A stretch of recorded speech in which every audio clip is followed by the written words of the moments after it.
Assalamualaikum warahmatullahi wabarakatuh dan selamat sejahtera. Berjumpa lagi sekali kita dalam sesi kelas PDPR di mana cikgu akan membantu menjawab kertas-kertas tugasan, dan cikgu Amin, cikgu Fatih akan bantu dari segi yang lain, dari segi teori dan sebagainya. Dan kemungkinan juga kertas-kertas tugasan untuk modul-modul yang lain akan diuruskan oleh guru-guru yang lain dan kami bertukar-tukar. Okey, jadi untuk modul 1 cikgu akan sudahkan dengan tugasan yang ketiga, iaitu kalau kamu lihat dalam kertas pink kamu tu mesti ada kertas yang bernombor kod Z009 2015 M01 T3/3 dan nombor dan penyataan kebolehannya ialah 01.03 terapkan kerahsiaan maklumat. Okey, pastikan kamu menggunakan kertas yang betul. Untuk sebelum cikgu meneruskan kelas ni, cikgu nak beritahu bahawa kertas tugasan ni perlu dilaksanakan secara mandatori, dan ianya adalah salah satu bukti untuk yang menunjukkan bahawa kamu semua telah melaksanakan segala latihan sama ada secara teori dan juga amali mengikut jam yang telah ditetapkan oleh pihak Jabatan Pembangunan Kemahiran, di mana jam teori dan amali yang kamu laksanakan ni ialah sebagai satu syarat untuk melayakkan kamu mendapat sijil Kemahiran Malaysia. Dan jangan terperanjat, sekiranya kamu tidak melaksanakan segala latihan yang diberikan, kami tidak dapat mendaftarkan kamu untuk penilaian akhir disebabkan tidak ada markah penilaian berterusan yang kami perlu masukkan ke dalam sistem. Okey, jadi cikgu akan teruskan dengan revise ataupun kita berbincang berkaitan dengan kertas tugasan modul 1 T3/3 ni, iaitu yang bertajuk kerahsiaan maklumat. Okey, cikgu akan terus pergi kepada soalan 1. Okey, dan sebelum cikgu meneruskan kelas ini, suka cikgu maklumkan bahawa video yang cikgu rakam ini cikgu akan letak di YouTube. Kamu boleh capai bila-bila masa, kamu boleh buat bila-bila masa tugasan ini.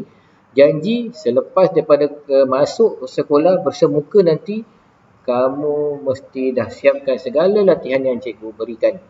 Okey, untuk soalan pertama, kertas tugasan 3/3 ni, okey, kita tengok pada soalan 1, kenapakah langkah-langkah perlu diadakan untuk memastikan kerahsiaan kekal demi mengelakkan maklumat sensitif tersebar? Jawapan untuk A, supaya manusia boleh terus belajar. B, untuk memastikan data boleh dilihat. Dan C, untuk mengelakkan dari tersebar kepada individu yang tidak sepatutnya. Dan D, untuk belajar bahasa baru. Okey, key point dia di sini ialah kenapakah langkah-langkah perlu diadakan untuk memastikan kerahsiaan kekal dan demi elakkan maklumat sensitif tersebar. Okey, jawapan dia ialah yang lebih tepat. Kalau kita tengok pilihan jawapan A, supaya manusia boleh terus belajar, apa kaitan dengan rahsia? Tak ada kaitan. Okey, pangkap. B, untuk memastikan data boleh dilihat. Kita nak simpan rahsia, kenapa kita nak pastikan data boleh dilihat? Jadi salah. C, untuk mengelakkan dari tersebar kepada individu yang tidak sepatutnya. Dan D, untuk belajar bahasa baru. Tak ada kaitan untuk belajar bahasa baru, dan jawapan dia ialah untuk mengelakkan dari tersebar kepada individu yang tidak sepatutnya. Sebab itulah kita nak ambil langkah-langkah pastikan rahsia itu kekal, tak tersebar kepada orang lain. Okey. Untuk soalan nombor 2, kenapakah perlunya latihan khas di dalam penjagaan kerahsiaan maklumat? Okey. Di sini ada error sikit lah, sebab kalau kita tengok ni pilihan jawapan dia B, C, D, E. Okey. Key point untuk soalan ni ialah kenapa perlu latihan khas untuk menjaga rahsia? Okey, kalau kita tengok pilihan jawapan pertama B, supaya dapat membaca maklumat, dah terang-terang salah. Okey.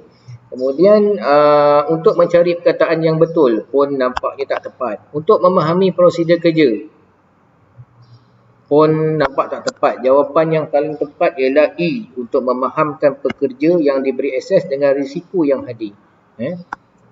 Okey. Sebab dia menjaga rahsia, dia ada risiko. Dia ada risiko yang hadir bersama dengan orang yang menyimpan rahsia ini.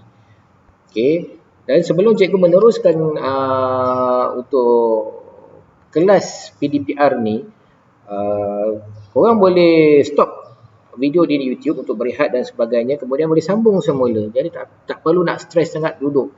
Dan cikgu lihat review di YouTube tu, cikgu boleh tengok berapa orang yang dah masuk. Contoh macam kertas tugasan pertama, cikgu tengok ada 11 orang dah masuk.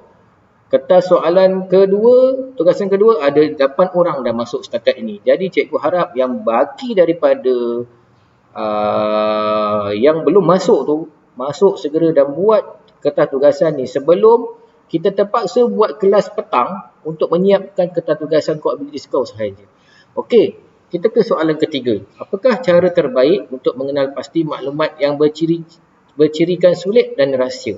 Okey, key point dia, cara terbaik nak kenal pasti maklumat bercirikan sulit dan rahsia. Kalau kita tengok, okey, pilihan jawapan kenal pasti ejen rahsia. Perlu ke kita perlu kenal pasti ejen rahsia? Tak perlulah. Nama pun ejen rahsia, tak mestilah dia rahsia, kita tak kenal. Yang B, labelkan jelas dengan warna merah perkataan rahsia penting. Ini nampak kemungkinan jawapan ni. Yang ke C, tulis jangan buka di atas sampul surat. Kalau tulis jangan buka, tak pernah pula cikgu tengok di dokumen yang menulis jangan buka ni. Okey, yang D, mengaku sebagai penghantar surat rahsia. Ini dah terang-terang salah. Jadi jawapan yang paling tepat ialah B. Okey, soalan yang keempat, kenapakah persetujuan maklumat rahsia perlu dihormati oleh pelanggan? Okey, persetujuan maklumat rahsia perlu dihormati pelanggan. Kita tengok pilihan jawapan dia. Untuk pilihan jawapan A, kerana maklumat rahsia boleh dibocor di kedua-dua pihak. Yang B, kerana ada pihak lain yang sedang membina kontrak tersebut. C, wujud hubungan dan kerjasama di antara kedua organisasi. Dan D, pihak yang berkaitan masih boleh berunding untuk mengetahui maklumat perjanjian. Okey, kenapakah persetujuan maklumat rahsia perlu dihormati oleh pelanggan? Okey, kenapa pelanggan perlu ada persetujuan untuk menyimpan maklumat? Okey, kalau tengok pilihan jawapan A ni macam pilih jawapan dia, kerana maklumat rahsia boleh bocor di kedua-dua pihak. B, kerana ada pihak lain yang sedang membina kontrak tersebut. C, wujud hubungan dan kerjasama di antara kedua organisasi. Dan D, pihak berkaitan masih boleh berunding untuk mengenai maklumat. Kalau cikgu akan pilih jawapan C. Okey.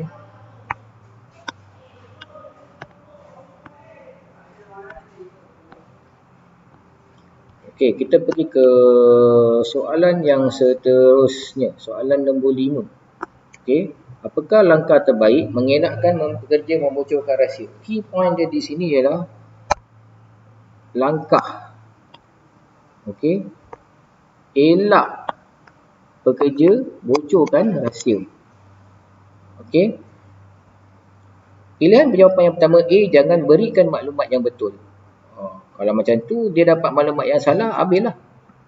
Syarikat tu mungkin akan menerima akibat juga. Okey, jadi pilihan jawapan A ni kurang tepat. B, biarkan pekerja memilih maklumat yang betul. Ini pun susah juga. C, pekerja perlu menandatangani surat aku janji dan memahami peranan dan tanggungjawab. Ini kemungkinan jawapannya. D, mempunyai ingatan yang baik dan boleh menjalankan tugas bersendirian. Ini tak tepat. Lebih baik kalau kita letak aku janji kepada pekerja dan dia faham peranan dia dan tanggungjawab dia. Dan dalam aku janji tu kita boleh letakkan sebarang klausa dan sebagainya supaya dia jangan bocorkan rahsia syarikat. Okey, contohnya kalau anda membocorkan maklumat daripada syarikat ini, anda boleh dikenakan tindakan tata tertib atau dibuang kerja, contoh macam tu. Okey, nombor 6. Pekerja yang telah dikenal pasti mempunyai sikap apa dan apa boleh diberikan tanggungjawab menjaga keselamatan kerahsiaan organisasi. Kalau kita tengok, nak jaga rahsia ni perlulah jujur. Dan dia boleh percaya. Kita panggil reliability. Ataupun percayaan. Okey. Padam.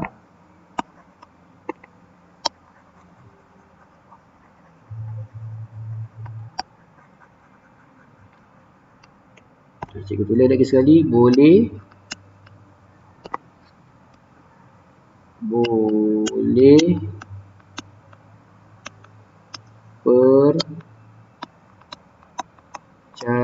percaya. Okey. Okey, pekerja yang telah dikenal pasti mempunyai sikap jujur dan boleh percaya, boleh diberikan tanggungjawab menjaga keselamatan kerahsiaan organisasi. Jangan ambil pekerja tak jujur, habis rahsia organisasi akan dibocorkan. Yang ketujuh, penjaga maklumat rahsia perlu apa? Maklumat yang berciri-cirikan sulit. Okey. Kalau kita nak latih penjaga maklumat rahsia, dia perlu mengenal pasti. Dia boleh mengenal pasti. Maklumat yang berciri-cirikan sulit. Okey, yang ke-8, penjaga bahan rahsia mesti memastikan ianya dijaga dan dikawal. Dan pelanggan yang berurusan perlu dengan peraturan ketat supaya jika timbulkan pelanggaran perjanjian, pihak yang berkenaan dapat dikenal pasti. Penjaga bahan rahsia mesti memastikan ianya dijaga dan dikawal, dan pelanggan yang berurusan perlu apa dengan peraturan ketat? Perlu ikut atau perlu patuh. Okey. Soalan ke-9, di dalam pekerjaan yang memerlukan pendedahan maklumat rahsia, hanya pekerja yang telah ditapis dan berkelayakan perlu hadir untuk memastikan di dalam pekerjaan yang memerlukan pendedahan maklumat rahsia. Hanya pekerja yang telah ditapis dan berkelayakan perlu hadir untuk memastikan supaya keselamatan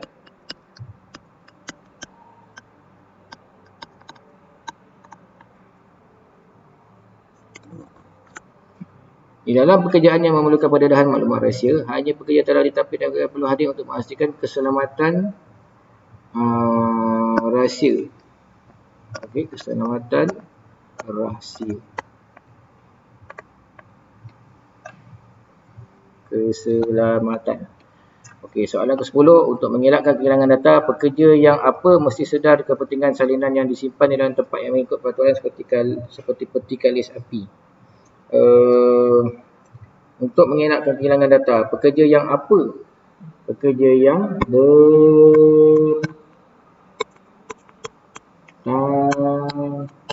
bertanggung jawab. Okey. Dan kita dah tak ada soalan lain. Sekiranya ada di antara kita yang ada di antara korang semua yang tak faham, tak jelas, perlukan maklumat lain, boleh berhubung dengan Cikgu Amin dan Cikgu Fatih untuk bertanyakan apa-apa saja soalan berkaitan dengan probabilities ni dan berkaitan dengan mata pelajaran yang kita belajar di bengkel. Okey, cikgu rasa itu sahaja. Kita akan jumpa untuk modul kedua, tugasan pertama. Semoga korang stay strong dan stay fokus kepada pelajaran yang kita terpaksa adjust dengan norma baru, duduk di rumah, dan semoga kita dapat berjumpa bersemuka kemudian nanti. Sekian, terima kasih.